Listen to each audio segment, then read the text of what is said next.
Time is 6 minutes to 9. We have a new Shadow Chancellor. His appointment was announced last night by Jeremy Corbyn, and he's John McDonnell, a man who once said one of his interests was fomenting the overthrow of capitalism. Maybe he was joking, maybe he wasn't. Maybe all real socialists want to end capitalism. Well, let's talk about that too. Kate Pickett from York University. She's written a book about inequality, Spirit Level it's called, and Ben Southwood, who's with me in the studio, head of research at the Adam Smith Institute. Ben, do they?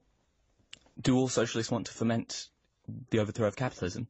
Well, certainly John McDonnell seems to. I think that there's been plenty of centre-left Labour people who would like to push things more towards socialism without necessarily completely overthrowing capitalism. And that's probably what we'd call the settlement of the last 40 years.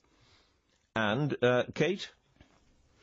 Well, I think all socialists would like to see a change in the way our economy and our society works. They would like to see an economy that benefits the majority rather than the tiny minority at the top. They would like to see alternatives to the austerity policies that are being pursued at the moment. And I think Jeremy Corbyn has a huge mandate for that, and he's chosen as his shadow chancellor somebody who will help him move towards that vision, which is shared by, a huge majority of the British public, actually, who are concerned about inequality, who want a more progressive tax system. We're not talking about extreme beliefs, but ones that are backed by the vast majority of the public. The question is whether you can have that sort of equality and still have what he described as, he used the word capitalism. Can you have real capitalism, real equality under capitalism? Well, we've certainly got nations around the world that are much more equal than us, and they are also, modern market democracies. So there are plenty of examples that we can look to and choose to emulate if we wish. What I'm worried about is, the way the media are immediately talking about this as if it's a backward-looking kind of socialism. We've heard so much conversation about us going back to the 1970s, back to the 1980s. And I see this very much as a forward-looking agenda and a forward-looking vision for how society can be. Well, I was just looking at the... brought that huge mandate about. Yeah, but I was looking at the 83 manifesto, very, very similar to Jeremy Corbyn's programme. Well, of course, we haven't seen his manifesto yet, as he was only elected we know what he believes. on He's been Saturday. Talking about nothing else for the last several weeks, of course. But he's also been talking about creating a unity shadow cabinet, listening to views from the party. I was impressed that almost immediately after his election, I was sent an email asking what questions I would like him to put forward in Prime Minister's question time. And Ben, he does say, and this point was made by John McDonnell himself in a piece he wrote for The Guardian last month.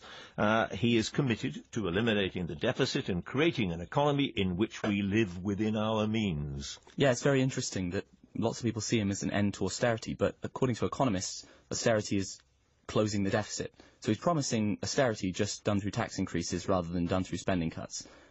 Most economists would call that equally austere in the Keynesian sense, but simply done in a different way.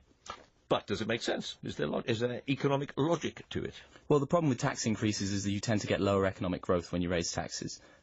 The benefit of them is it gives you more money to do redistribution and pursue social programs. I think that we've achieved a fairly good balance at the moment, and increasing taxes more would lead to lower growth and lower living standards in the future. And the argument, therefore, has to be, Kate, that if you create more wealth, you can have maybe not more equality, but if you raise, the rising tide lifts all boats, as it were. Oh, well, that's an absolute myth, isn't it, that's been disproven by the last 30 years of sort of economic history. We know that we don't get trickle down. We know that a rising tide doesn't lift all boats, and we do need to have policies that actually aim to create a more equal society. From both taxes and redistribution, but also by extending democracy into the workplace. You accept that, Ben? I would disagree with that. If you look at 10th percentile incomes over the last 20 years, they've gone up quite impressively. What do you mean 10%? The bottom 10% of the bottom 10%. Okay. They've gone up quite impressively. There have been periods of setbacks. But the gap has grown. The gap has grown, but I don't think we should care so much about the gap as how people at the bottom are actually doing themselves. Well, the gap, of course, in itself matters, and we know that the gap has profound effects on the well-being of everybody in society.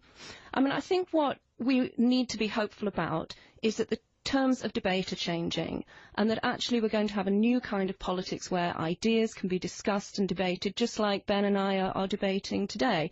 You know, if Ben was on this programme shouting at me to calm down, dear, we would all think he was extremely rude and childish. But actually we're able to have an exchange of views and listen to one another, and I think that's what we're going to see under a Corbyn leadership. Final thought, Ben, about the gap, though.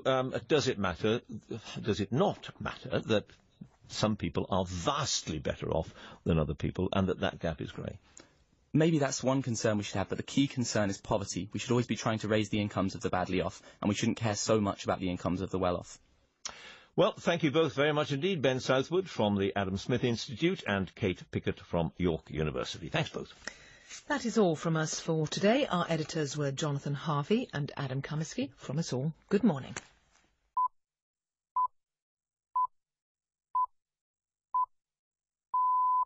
BBC News at 9 o'clock.